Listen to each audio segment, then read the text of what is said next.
We are so excited to chat with you about the COVID-19 education stimulus, specifically focusing on summer enrichment and ways to ensure that it has long-term results. So we are your SAM Labs education team. My name is Jennifer Byram. We also have Mackenzie Meixner and Ashley Waring here with us today. We're all former teachers who now work with educators as they implement STEAM and coding within their classrooms.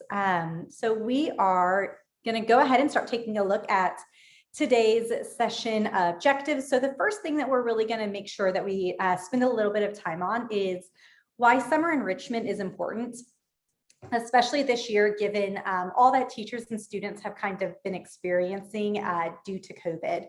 Then we're going to be taking a look into this COVID-19 education stimulus, also known as ESSER, because there are some ESSER requirements for summer enrichment. So we're going to take a look at what that is.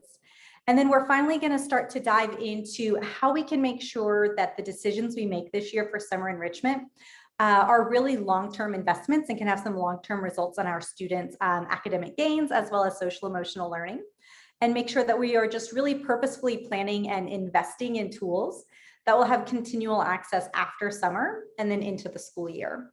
And then finally, we're going to take a quick look at the idea of summer enrichment beyond the school setting, really looking at different ways that you can partner with nonprofits and help to really get the community involved to really make educating our children a community endeavor to make sure that we're kind of bringing everyone in with us. So with that, the first thing we're going to take a look at is going to be summer enrichment and why it's important. I think it's really important before we kind of look at different ways that we can provide summer enrichment opportunities for our students or different factors that we may want to consider, that we're all really speaking from the same mindset and with the same understanding, and really taking a look at why summer enrichment is important for our students, what studies have shown as being results or effects of students taking place in summer enrichment or summer camp. So that way, as we look at making these decisions for our district, for our kiddos, we're kind of looking at it with the same lens and with the same understanding and taking everything into consideration. So one thing I want to share with you is this quote from a study that took place a couple of years ago. You'll see a short excerpt of the quote on the screen in front of you, but the whole quote reads, "Most disturbing is that it appears that summer learning loss is cumulative, and that over time, these periods of differential learning rates between low income and higher income students contribute substantially to the achievement gap. During the school year alone, it may be that efforts to close the achievement gap during the school year alone will be unsuccessful. Given the established connection between academic learning time and achievement and the findings regarding summer learning loss, it's reasonable to assume that a structured program of summer instruction could help mitigate this loss. It might even produce gains." So within this kind of study, there have been looks at different summer learning programs and looking at how does summer enrichment actually produce learning gains for our students. And one of the studies did an evaluation on 3 different summer programs in California. And with that, it showed improvement for students in literacy skills as measured by a state vocabulary assessment called the San Diego Quick. Participants actually raised their academic vocabulary by 1/3 of a grade level over the 6-week summer camp period. And what's important to note that within this evaluation of these 3 summer camp programs is none of the summer camps actually focused on building students' literacy or reading skills. It was all around embedding literacy or embedding these core concepts into different summer camp and summer enrichment activities for students. And so none of this was direct instruction for literacy, more so just embedded as students were taking place and taking participation in these different summer enrichment activities. So if we take a closer look at the idea of mitigating learning loss, this is something that is really kind of top of mind of our educators and districts currently, is the learning loss that students have experienced due to COVID and due to those fluctuating education situations. We're going to take a closer look at how summer enrichment can kind of help to mitigate this learning loss while also build lifelong learners. Further studies have also shown that students who participate in summer camp tend to have a higher school year attendance and achievement as well. So we all know that in order for our students to learn, it's really important that they're in that seat every day in the classroom to make sure that they are participating in these different learning activities. And our students who do attend summer camp or summer enrichment consistently have higher attendance ratings and with that achievement in school. Another thing that you'll see is that students start to have an increased motivation to learn. They're starting to have more positive associations with the idea of learning or with taking part and taking participation in different activities that they might not usually be familiar with. They also tend to have increased feelings of belonging. Something that we'll talk about in a little bit is this idea of SEL and how summer camp really helps to benefit a student's social emotional needs, as well as reduced participation in risky behavior. But one thing that each study has noted is that these outcomes are more likely to occur when the summer enrichment program emphasizes both academic and social components, focusing on the development of soft skills rather than just focusing on academic skills alone. So if we take a closer look really at that idea of an increased motivation to learn, increased feelings of belonging, and that reduced participation in risky behavior, we're going to be taking a look at the social emotional needs of students because there are a lot of benefits that our students receive when they take part in summer enrichment for SEL.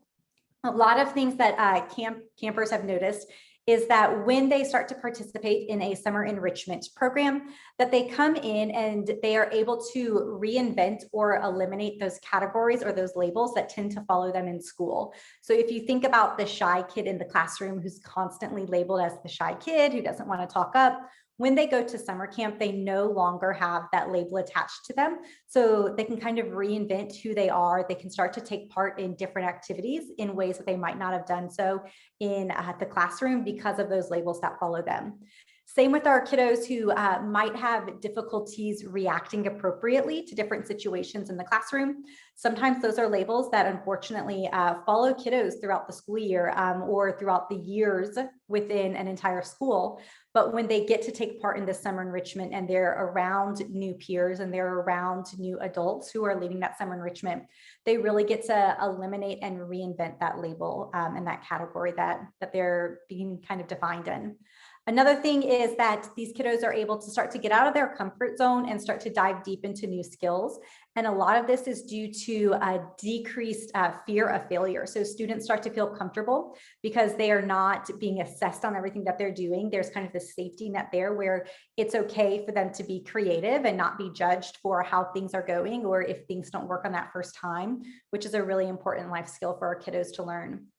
And building off of that is just going to be the idea of resilience, allowing our students to develop that grit, allowing them to kind of jump into new and uncomfortable situations and be okay figuring out how things go, because that's actually something that's encouraged within these summer enrichment opportunities. So that's just a little bit about kind of the effects that our students feel and happen when they're getting to take part in summer enrichment or summer camp. So with that, now let's kind of transition over to the idea of ESSER and COVID-19 stimulus and look at what requirements you're going to have. So I'll hand that over to Ashley. Thanks, Jen. So let's talk a little bit about ESSER 3, what that is, and some requirements for summer learning with ESSER 3. So ESSER is part of the CARES Act. So this is how the CARES Act is actually providing funding to school districts and state departments of education through the ESSER Fund, which stands for Elementary and Secondary School Emergency Relief Fund. And that's almost $122 billion to SEAs, which are state education agencies like the State Department of Education. And for pre-K through 12th grade public schools, 90% of that $122 billion is allocated to LEAs or local education agencies like districts and schools. And that these funds include after school and summer learning as allowable uses to address learning loss. That's a big emphasis of the ESSER 3 funds. Throughout the pandemic, as all of y'all know, out of school time programs have been at the forefront of supporting our students and families through community learning hubs, in-person and virtual programming, everything from providing meals and so much more. So it's very clear across the past year, especially highlighted to us that after school and summer programming summer learning programs have a solid evidence base to effectively support our students and help them with learning recovery. This bill for ESSER 3 has a few different provisions for education and out of school time support. So LEAs, like I mentioned, those local education agencies like school districts are required to reserve at least 20% of their allocated funds, which is going to be on average about 21 billion across the nation. And those are funds to reserve to promote learning recovery, which includes things like comprehensive after school programs, summer learning and enrichment programs. It also allows for other strategies and interventions like extended school day and extended school year. These activities that are provided within that 20% allocated should be evidence-based interventions that respond to students' academic and social emotional needs. And another provision of that, oh, sorry, Jen, if you don't mind going back just for a second, thank you. SEAs are required, so those state education agencies are required to reserve 5% to promote learning recovery, and then they're required to reserve 1% to provide either directly or through grants, evidence-based summer enrichment programs. So those SEAs have a certain requirement for the 10% allocated to them as well. Thank you. So as you can see from this map, specific guidelines and amounts vary state by state. So be sure to check out that info from your state Department of Education and your local education agency, like your school district. And in just a second, Jen's going to drop in the chat a link where you can actually see those specific outlines state by state. This bill requires that all states receive their ESSER 3 funds or distribute to their LEAs after 60 days within receipt, and they can be spent until the end of September 2023. And we're going to dig a little bit into long-term investments. I'm going to pass it over to Mac. Thanks, Ashley. All right, so we're going to kind of shift gears now with these ESSER funds that are out, and some are right upon us. How can we make sure we pause and ensure that we are choosing the right product or curricula or program for our students for summer enrichment? So what we're going to go through is just a couple of questions to consider to kind of just take a step back and make sure that you're choosing something that will have long-term effects beyond these summer months into the school year and into school years to come for your students and your teachers. And then we're also going to go through just the summer camp, our Sam Labs approach to how we have developed our summer camp offering, and hopefully you're able to just kind of walk away with some guiding tidbits of information to support your planning at your district or your school. So as we kind of move into thinking how we can supercharge our investments, these are some questions that our team here at Sam Labs were considering when developing our summer camp. And there are questions, you know, coming from former teachers that were in the classroom. We understand what this looks like and things that we would like to see as teachers if we were running summer school or summer programming. So the first thing to consider is, can this product be used beyond summer? I mean, that's pretty straightforward, right? But it's very important when you're investing a lot of money into a program, a curriculum, then also the teachers or instructors to ensure that it's something that can be used and your investment can be utilized into the school year as well. The second bullet is there a clear balance of academic, social, and emotional support? So if we go back to kind of what Jen shared around the studies and the SEL support, I think if there ever was a year to ensure that we had a perfect balance between supporting students with the learning loss over the last year and supporting students with their SEL development, it's most definitely this year. So I think that it's going to be very integral to our students that we are finding something that is not only bringing out their core content knowledge and supporting students with that learning loss, but also allowing students to collaborate and work with other students and peers and build up those SEL skills that were also kind of put on hold with learning through a computer and not being in a classroom. I think it's going to be even more important to ensure we're doing that during the summer so that students can kind of hit the ground running come September when they're back in their normal school setting and they're with their students. The third bullet here is, how well can this product or program be implemented for the summer? So some things to consider with this is it's a quick turnaround, and these ESSER funds were recently released, and a lot of schools are looking for something to implement in the next couple of weeks. So how can we ensure that we have the instructors? Do we need to hire outside instructors and maybe partner with a nonprofit organization to actually bring about the instruction, or be the camp counselors and run the program? Those are things that are important to consider when picking the product or program. Is it a heavy lift on your teachers? Our teachers are exhausted from this last year, and so you want to pick something that is a low lift for teachers and is, again, covering all of the bases for the student learning. The second question to that bullet is, into the school year, will that product or program be implemented, and how will that look? So for example, if you're choosing a STEM program to implement over summer camp, what would that look like when it comes back to the school year? Would you move that program or product into grade level classrooms? Would you move that into libraries? Would you move that into a science or a STEM elective specifically? So kind of just thinking through long term what you would want to do with that investment beyond the summer. The fourth bullet is, does this product or program give students the opportunity that they otherwise wouldn't have during the summer months?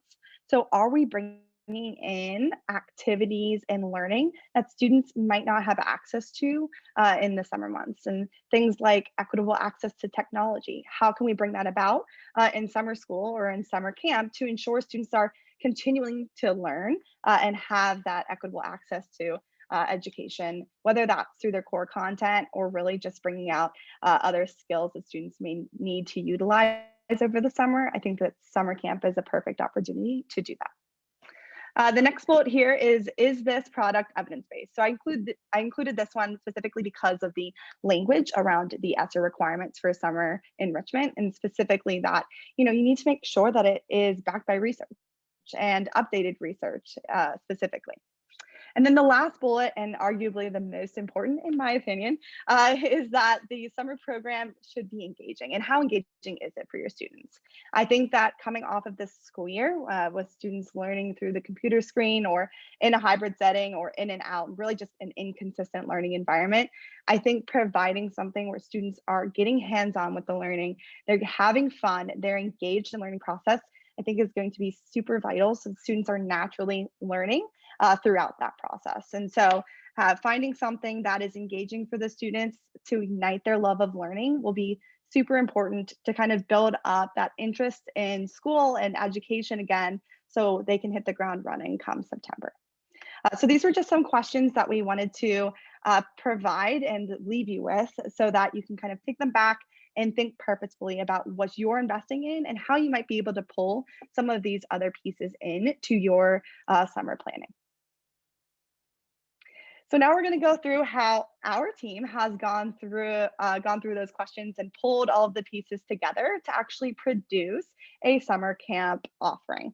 So here at Sam Labs, we've been busy working through our Sam Labs summer camp bundle, and we've actually made sure that we're covering all of the pieces that are going to be so vital to the education this summer, and to ensure that teachers and students feel supported with that quick turnaround with the summer fast approaching. So the first thing that we included in the summer camp bundle was training and ongoing support. This training is provided to all teachers, instructors, or counselors. So if you were to partner with a nonprofit and you wanted the YMCA instructors to get the training, that is something that we can organize and ensure that they get. But basically, all the teachers will feel confident going into summer, but then they'll also have access to weekly office hours beyond the summer.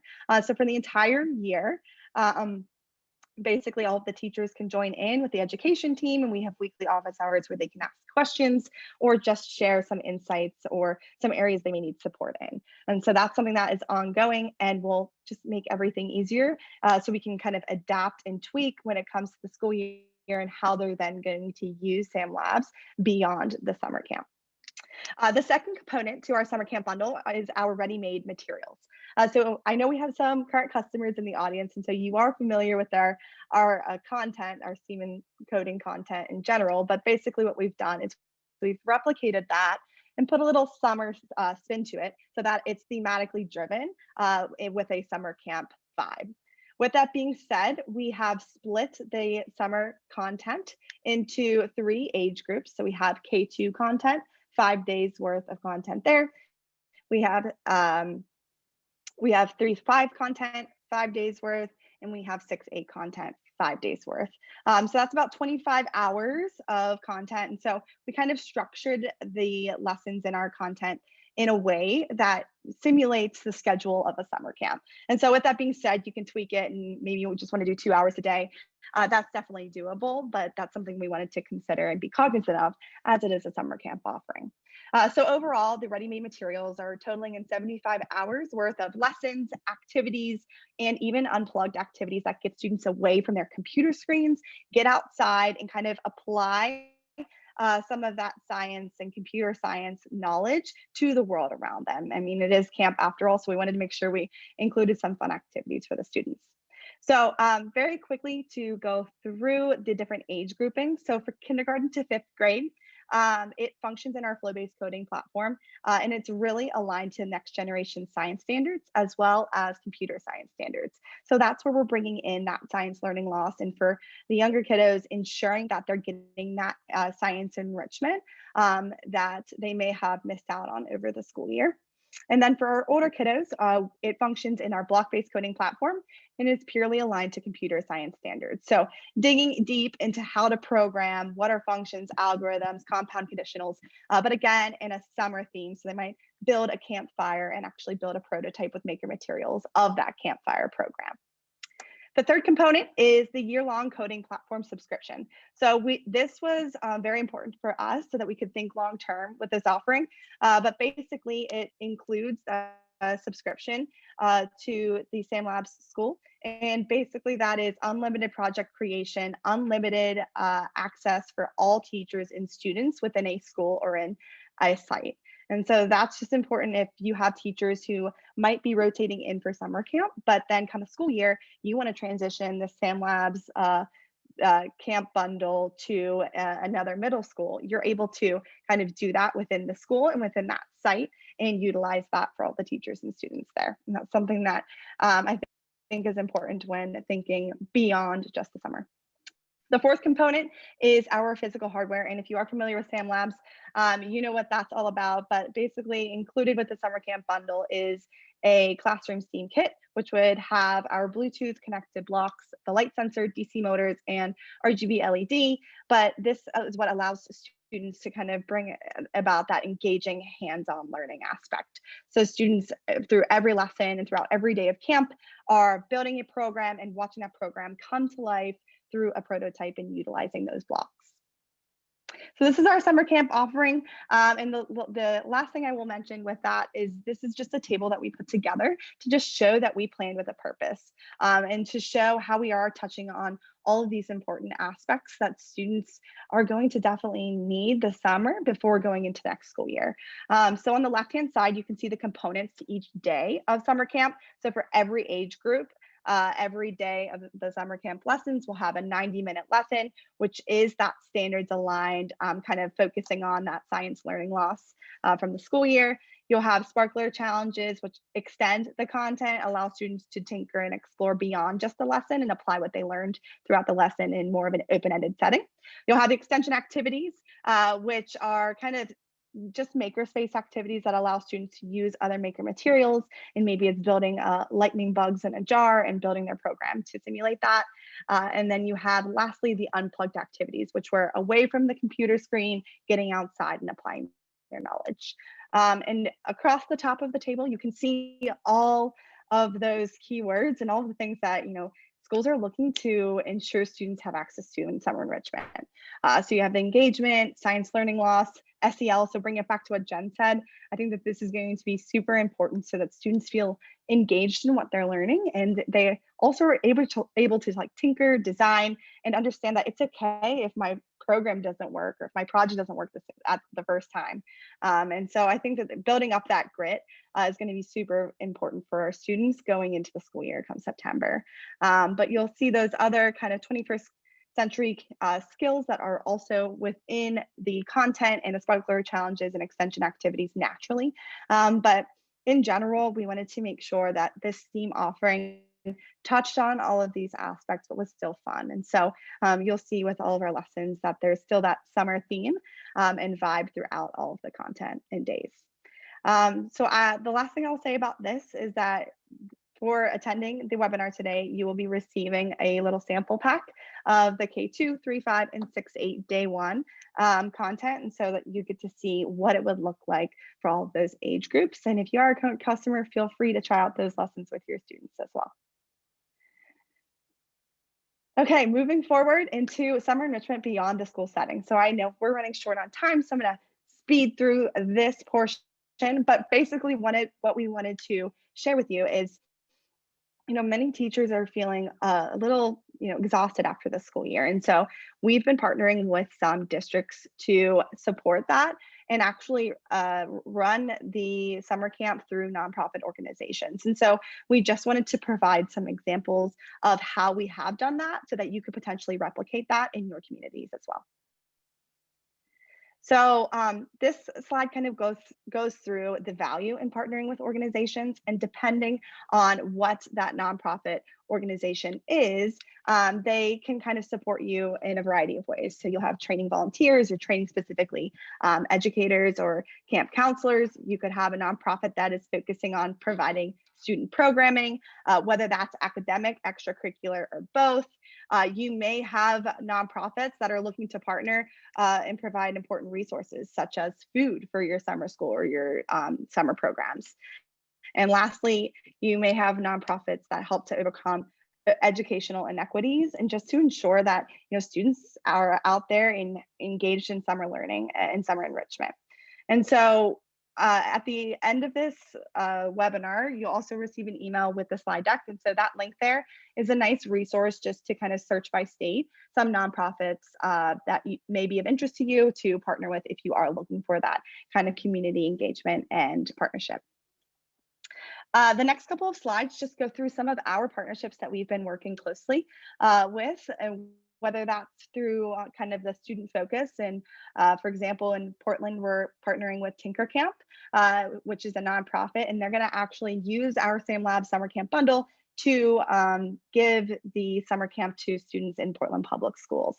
So they're providing the instructors, we're providing the training and support for those instructors, but they're actually taking that and doing it with the students out in Portland. And the next slide just goes through some other kind of nonprofits and focuses, such as libraries and maker spaces, or a nonprofit which is focusing on kind of student and career development. But the last thing that I will kind of highlight here is in that gray box. And there's multiple benefits to connecting and bringing in the community partnerships for your schools and your districts. I mean, we all know that that's super valuable and important, but I think when it comes to ESSER and kind of bringing it back to that, the 1% of those funds are being spent on after school programs. And so this is a great opportunity. If it isn't for summer camp and you aren't partnering with these nonprofits because it's too quick of a turnaround, it's something that you may want to consider for the long term of kind of partnering with some nonprofits to run before or after school programming for your school or your district.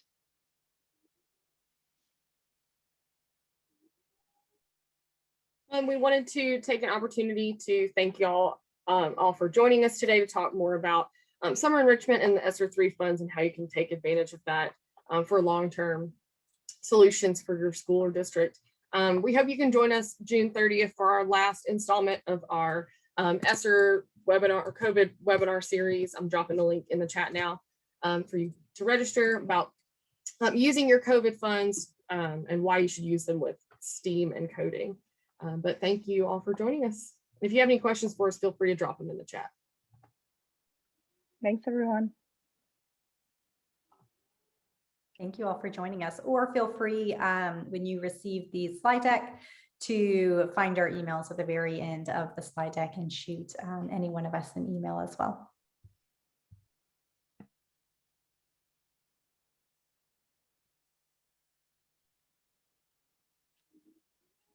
So I see a question from Randy. I think that's a really great question. Randy asked, how do education nonprofits approach schools to partner? As Mackenzie knows, this is a challenge. So I'll kick it off, but I would love Ashley and Jen's input as well. I think that this is something that is kind of vital to get the word out there and just ensure that, through different community posts or different groups within Facebook, that, schools and districts and then also parents know about these programs and know about these opportunities. So I think that, any way that you can get into any community groups, any district groups, I think even PTA Facebook groups would be really helpful in bringing the nonprofits to the districts. Mackenzie, do you mind sending the question in the chat? I didn't see it in the chat.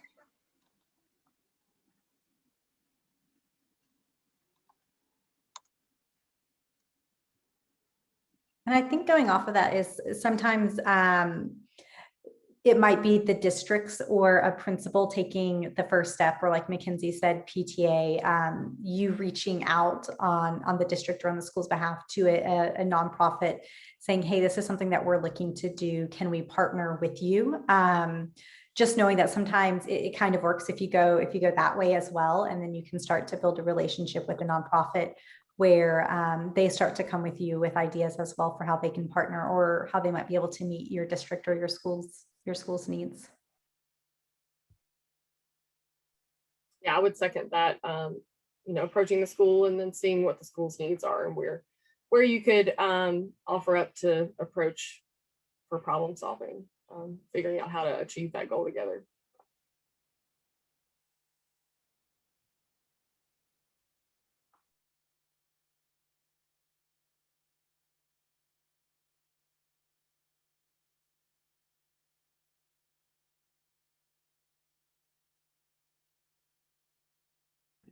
If you have any other questions, feel free to drop them in the chat or in that Q&A, also available to you, and we can go ahead and answer them.